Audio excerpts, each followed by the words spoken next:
I'm author R.J. Machado De Quevedo, and I write supernatural mystery thrillers. So in these type of books, you have a diverse range of entertainment going on. You have the demonic and the angelic warring over the destiny of a young college-age girl. You have the struggle between lust and love. You have friendship and enemies. Those trying to pull you down, those trying to build you up and support you. As well as just lots of sarcasm and humor. So in the books that I write, the Deceiver Saga, there's always something for someone. As long as you're over the age of 12, you can enjoy these books. And I say that for the simple fact that due to some of the content, I would never want a young child getting a hold of these books. I don't want to be responsible for any nightmares.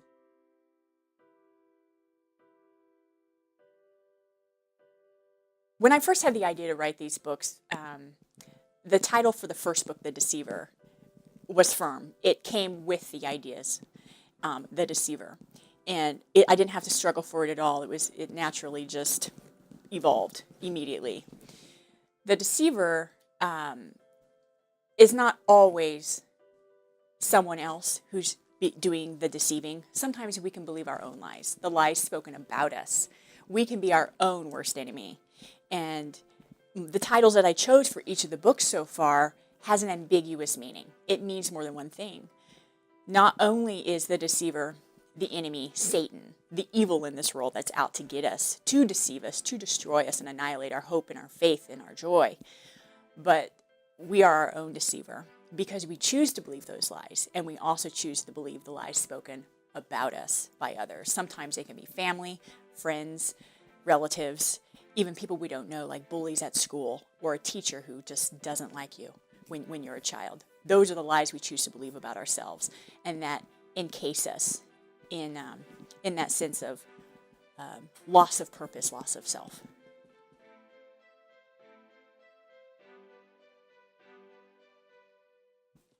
The inspiration for my books came from originally a very vivid dream I had one night. It was December 21st, 2009. I had this dream. Basically, the first about 4 chapters came from the scene that I had been dreaming. Lost and abandoned on a cold street. No signs of life. No lights but flickering overhead street lights. Coldness. Feeling evil seeping through the fog. Trying to grab me from alleys. But feeling compelled to press forward. There's something I had to find. Something I had to obtain. And when I had that dream, and then literally finding what it was, that whole few chapters, first 4 or 5 chapters, most of that was the dream. Of course, it's been fictionalized more than the dream itself was. As I was writing, I had to add more detail and a couple things like her running into that mysterious man on the street. That was not in the dream, but most of the rest was. And I'd have to actually sit down like line by line and tell you what was in the dream and what wasn't. But the idea started from there. That dream itself had really touched my heart when I woke up. It stuck with me for weeks because what I found in the dream was that book, and it was a book of music, something that in my real life, my music I had kind of put aside out of some hurts that had taken place in a ministry group that I had been involved in. And every time I had picked up my flute to play, after that, it felt dirty. It felt tainted. Even when I would try to worship on my flute, I felt like a piece of me was gone. And a couple years went by where I felt like this. I could barely pick up my flute and play. And given I'm a musician first at heart, and music is where I have always found myself. And to suddenly feel like that piece was gone was hurtful and heartbreaking to me. When I had the dream that I had, I knew God gave me that dream because I literally went and had to seek out and find that book of music again. And when I found it, I just started weeping over it. And when I woke up right after I found the book and was holding it to me, crying. And I just felt this absolute love pouring down on me. And I knew that was God saying, I will heal your heart. I will give you back your music. Trust me. And every time I thought about the dream for weeks, I felt that same engulfing of love and that same passion for my music. And it literally just came back. It was just wonderful, absolutely wonderful, and a delight to play again and to worship again on my instrument. And you just feel like you're stepping into the presence of God when you're playing. And the funny thing started happening. The more I thought about the dream itself and would play my flute, the more all these other ideas started coming. All of a sudden, the dream itself changed. It was no longer me in the dream. It was another character. And she had a name. She arrived with a name. And so did her friend. And then these other characters. And then a setting. And then boom, boom, boom, boom, boom. All of a sudden, storyline, conspiracies, connections, twists, just all these things. And themes, passionate themes of that. It was almost like the things that break the heart of God for us.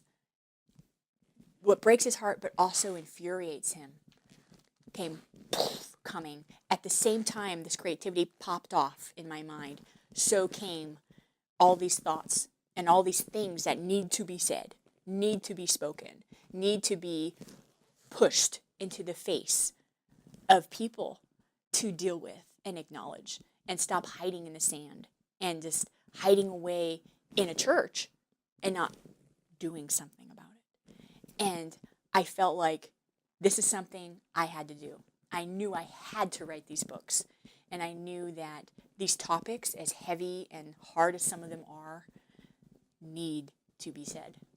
And will touch certain people and touch their hearts. And also entertain.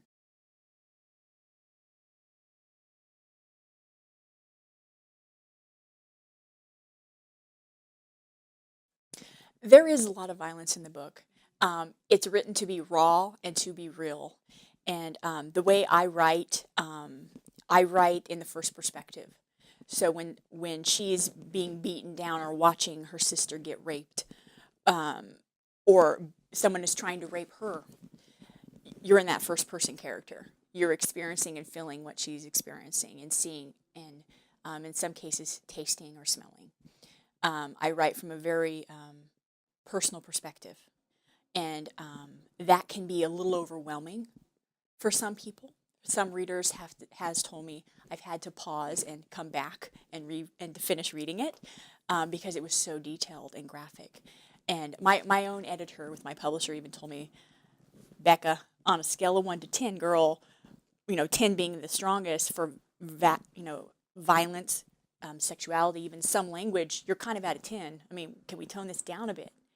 And I was like, oh, okay. And I knew I was writing real, but I even disturbed my editor. So I've had to tone back. And because I believe in being real and authentic in who we are. And I want people to feel that it, these are real things that happen in our world. And the thing is, it is. All these horrible things have actually happened. Men controlling their wives, beating them down, stripping them of their identities, children watching the violence, being victim of the violence, women being raped. I mean, the human trafficking in our world is outrageously out of hand. It shouldn't even be in hand. I mean, it shouldn't even exist, but it does because of the evil in men's hearts, because of Satan, who's out to destroy. If he can destroy half our population, which is women, he's going to, and he's been doing that from the beginning. So, yes, my books are real. They're raw, and there is graphic violence, but I try to balance that with sarcasm and some humor, fun, light moments, hopeful moments, excitement, action. All that's in there too to balance out the darker moments and what you get to witness of the spiritual warfare and the demonic interference that goes on. I describe some of the demons quite vividly for people to imagine. I know we've become inundated with films where there's demons and zombies and characters like this, and it's just saturating even our daytime televisions now. So people already have a pretty good idea of what they would see. But you still have to take the time to describe these creatures and what I see in my mind of what they would look like and how they would behave, and try to find a way to make that seem new and different.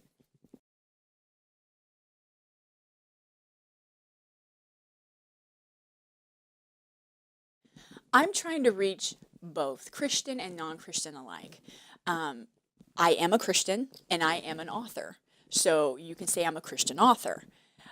But I'm also a human being who lives in this world. So I'm also a worldly author. My books are written to entertain, but to also give people, hopefully, a new perspective of God, to see him as their friend, someone they can talk to like a friend when they pray. It's not about the fancy words you say. It's not about how many words you say, how long-winded and high-mighty your prayers are. It's about approaching God, being real with him, because he already knows everything about you anyway. He knows your flaws, your weaknesses, your hopes, your dreams, your ambitions, what despairs you, your hurts. He knows it all. So if we can just talk to God like a friend, we're going to feel a lot more hope and peace in our life. That's a message that I try to relay in my books about my main character. And for those who don't believe in God, I've had atheists read the books and enjoy them and want to pick up the second and the third. And that's cool with me. It's no problem. And I never want to use the word of God, the Bible, or even references I make to it here and there in the books to make anybody feel attacked or beat down or judged. That's not the purpose. That's not my heart. And that's not what I wanted my books to relay. I wanted it just to relay pieces of truth that people can take what they want of it. And I'll let God do the rest. He's bigger than I am. He's going to do what he wants to do with that. He's going to put whatever message he wants in the heart of the reader and bring back to their memory anything that might bring them hope and encouragement in a time of difficulty. That's his job, not mine. My job as the author is just to write a good, entertaining story, a compelling story that draws you in, that makes you want to pick up the next and the next and the next and the next. And if you just happen to get some little seeds of hope and truth and find some comfort and peace here and there as the saga goes along, well, good. That's perfect. Then my job, I feel, has been done.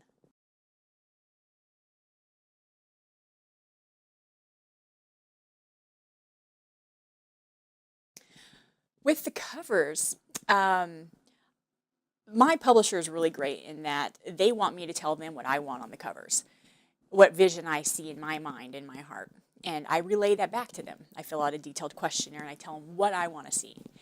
They take that, their artists take that, they have a team of artists and designers. They take that, they extrapolate in their own artistic brain and interpretation what my words mean and try to come up with something that visually explains it and demonstrates that. We go back and forth a little bit, the artist and I, and to refine it until we get it just right. And on the first book, The Deceiver, I really wanted it's the strong symbols going on. We have the lion and the serpent, hope, destruction, as well as faith and lack of faith, Satan and the Lord. Those images I wanted cast on the cover. And then I also wanted Melanie, my main character, because she's the heart and soul of the book, and they are battling over her. Now, on the second book, Broken Seed, that cover, I thought it might be controversial a little bit to certain individuals out there, but it needed to do two things. It needed to be attractive and yet show the deception behind it, which is literal. We have a very attractive man on the cover, and behind it you can see the serpent rising up even bigger than him, almost ready just to overpower and take over. And that is literally kind of a reflection of the struggle going on in that book. You have temptation and what appears to be enticing, and just like any false perception and deception, it's going to be attractive in the beginning and it's going to seem appealing. But once you get that taste, there's nothing but death, destruction, and lies behind it. And that's what I wanted to reflect in that cover. And on Sanctuary of Fire, the newest book in the Deceiver Saga, I needed to show the people that despite everything that's gone on in the first two books, my main character, as are we as human beings, need to continue to stand up in faith and fight.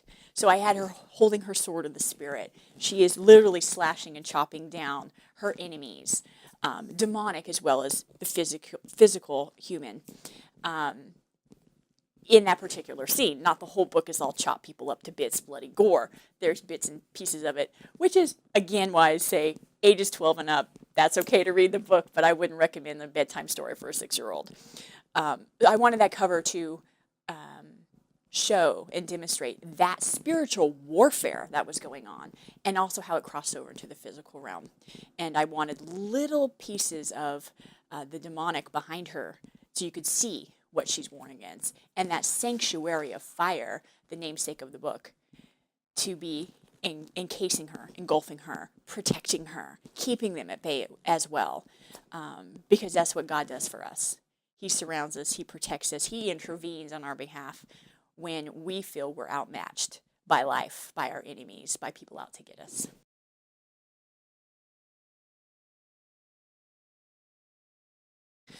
Well, I knew before I even started writing these books, as soon as I had the idea and I felt the themes arising in me that needed to be addressed throughout the saga, I knew there would be certain individuals out there, Christian or non-Christian, who would find some of the themes, even possibly the covers, offensive. And we can't always please everybody all the time. Something my father used to tell me when I was younger. You can please some of the people some of the time, and all the people some of the time, but you can never please all the people all the time. And I refuse to live my life that way. I always have. I will continue to do what I feel I'm called to do. And I'm not here to please man, per se. I'm here to please God. And I had to write what I felt in my heart needed to be said. And the covers, though they might turn certain people off, and I have had feedback as such. You made me want to leave the room as soon as I saw that poster on the wall. I've heard these things said to my face. I don't take offense. You can't please everybody. My hope and prayer would be that those who should read these books will. Those who aren't ready to read them won't read them yet. But that eventually the Holy Spirit would draw them if there is something in there for them. Now, some people will literally judge a book by its cover.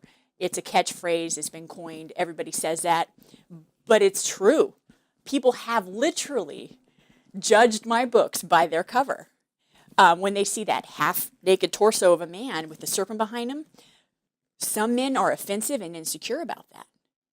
But I have had so many men walk up and say, oh my God, that cover is awesome. They just loved it. They loved the snake behind it. They loved the kind of sly, smiley little guy, on the front. They thought it was just catchy. They loved it. Men have loved that cover. Of course, the women love the cover too, but that's for a different reason. But I put on the cover what I knew needed to be there, not just to attract the reader, but or to market, because your covers are one of your strongest marketing tools as an author. From a first impression standpoint, but it needed to reflect the story within, and in some measure. But offense or not, there will always be people who take offense. You can tell somebody the sky's the most beautiful shade of blue today. It's so clear outside, and someone will be offended by that. Someone will say, "Well, we've had too much rain, so it better be sunny," and they get an attitude. Other people might be like, well, it's too hot today. I broke a sweat. How dare I? Whatever. Someone will always be offended at something. So. I was surrounded by my enemies, demons and giants alike. But I was also surrounded by my friends and allies, God's holy angels. In my haste to obey, my mind suddenly became clear. Fear ceased to exist. I simply was. I would do what I had to do, or I would die trying. In a sudden whoosh, fire surrounded me, a holy sanctuary of fire. My long red hair blew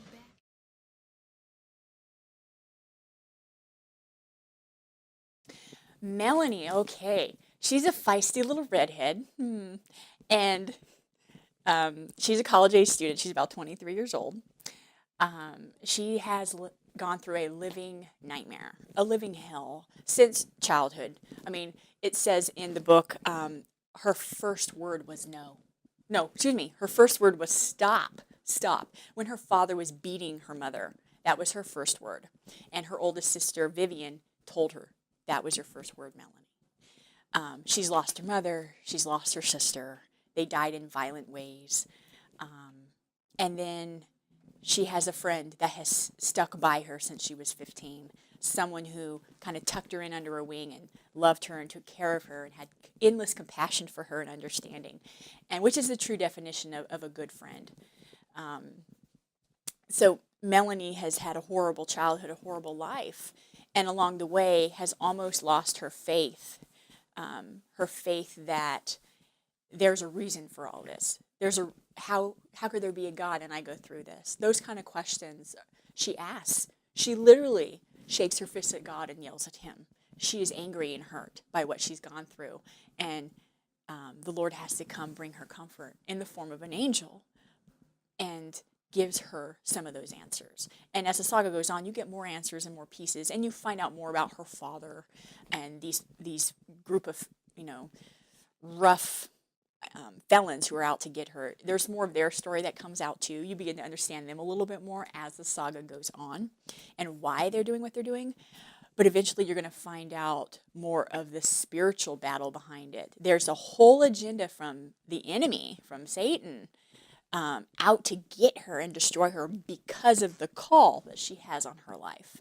And I think that's actually reflects our reality in the sense that people go through horrible things in their life and are constantly battle after battle, and you're being attacked. I mean, sometimes it's human to human. We have the power with our own will to hurt each other, but sometimes it's inspired by a spiritual force, and it's because the enemy wants to destroy our faith, wants to destroy our hope, wants to destroy us, so we could never even conceive of the idea of stepping out in faith and pursuing our calling and our destinies. And we all have to resist that easy way out of giving in to that and keep fighting to be who we are called to be, being who we are, and not letting anybody define us, even the enemy.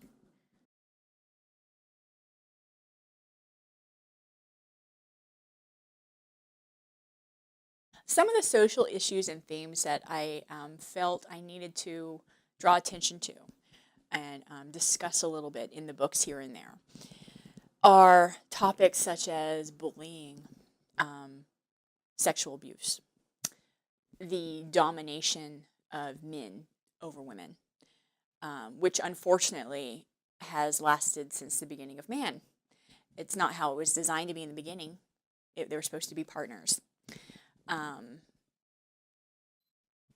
Other topics include some of the daily things that people go through: lying, cheating, stealing. But there are stronger issues at work here as well, such as the lust issue, the spiritual warfare, not giving into the idea that there's no heaven or hell, releasing yourself of accountability, and saying, well, I can do whatever feels right to me. That in itself is a lie. That in itself is a deception. Because if you take away heaven and hell and you take away good and evil, what's left? A superficial, shallow existence. We weren't designed to just be here to gratify ourselves. We're here to worship God and to love one another and to show that compassion and that care for one another.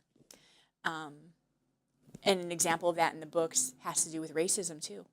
I have Melanie starting to get in a relationship with a man who's not white. My character is white, but the man that she's starting to fall in love with is Italian and Hispanic. A man she starts to develop a little crush on is African American. She's resisting that because he's older than her and he's supposed to be teaching her how to fire weapons, but her mind is going there. I wanted to address these topics in our society that are hurting us and causing division and causing pain where there shouldn't be. We strip off our very top layer of epidermis we all look like bloody tissue that we're raw underneath. This is simply a layer, and it's irrelevant to me. It should be irrelevant to everybody, and it hurts me and upsets me when I see that, and it's something I had to write about. I was bullied as a kid when I lived in Virginia. We lived in a county where there were more African Americans than there were white people. I was picked on for being a little white girl. I was 6 and 7 years old, and I was getting picked on for that. But there was this sweet girl who rode my bus, and I wish I could remember her name. She'd be like, Miss Rebecca, come sit by me. Miss Rebecca, come here.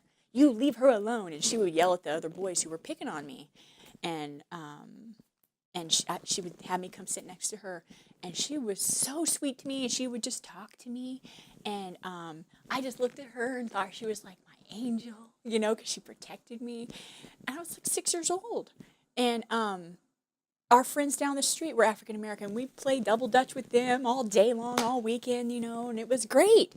And then I was getting picked on by other ones at school. I was like, what did I do? I didn't understand.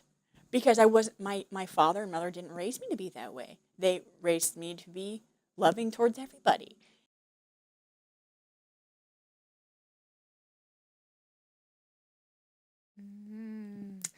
Well, you sneaky.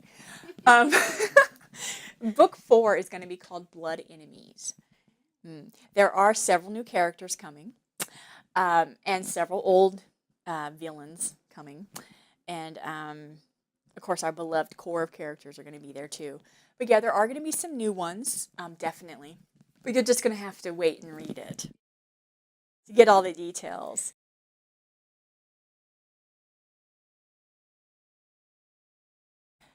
The Deceiver Saga is going to have about 7 or 8 books, possibly more. Currently, The Deceiver, Book 1, is publicly released. Broken Seed is also out.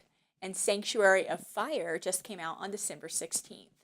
Blood Enemies, I'm just at the beginning of writing, but it'll probably come out next year. I would say probably the tail end of next year, just based upon some projects that I currently have going as well with my publisher. I am going to be writing some companion journals to go with each book, which basically means a lot of the research that I've done on the books is going to be in an outline format that allows book clubs or Bible study groups even to use as a reference to dig more into the things of God, and also into just the practical research applications of it. There's so much good stuff in there and a lot of research involved. Some things that people may not necessarily want to know more about, but I find exciting because I'm into them. So they'll be listed in there too. So there'll be some good discussion points and also just entertainment research aspects of those companion journals. They'll probably be no more than 50 pages apiece. And I have yet to begin writing them, but my publisher's already agreed to do it and is excited about it, so we'll be moving forward with that as well. The audiobooks are also currently in production. The first audiobook should be complete very soon with the reading draft, after which they'll send it to me, and I'll get to listen to it and give any last feedback before they start scrubbing it and cleaning it up, and then they're going to move on to the production of book 2 and 3. So that should be available hopefully in like 4 months or so. I'm just really excited and I can't wait. It's going to be trippy listening to it on an audiobook.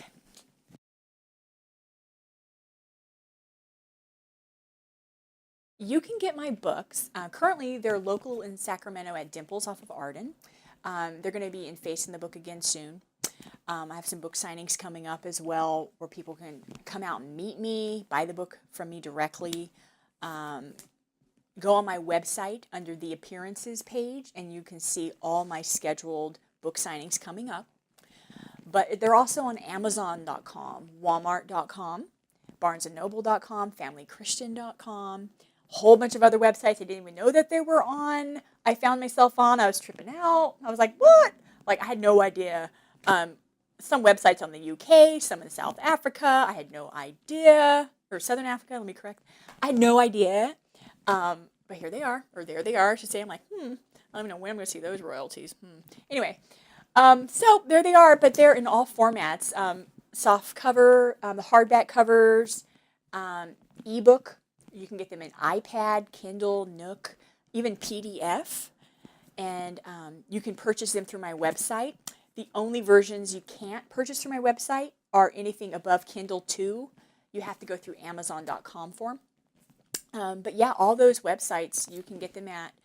Oh, also, if you live in Idaho, they are at Hastings Bookstore. Any bookstore that you walk into, you can give them the name of my book. You can tell them it's published through Tate Publishing, and they can actually order it for you too. And usually the bookstores will order it and not charge you for shipping. The publisher will ship it directly to them. So you can walk into any bookstore and say, I want you to order this book for me. Please check out my website at rjmachadodequevedo.tateauthor.com. My Twitter following is at the Deceiver Saga, and I am also on Facebook under R.J. Machado De Quevedo. Okay, go for it.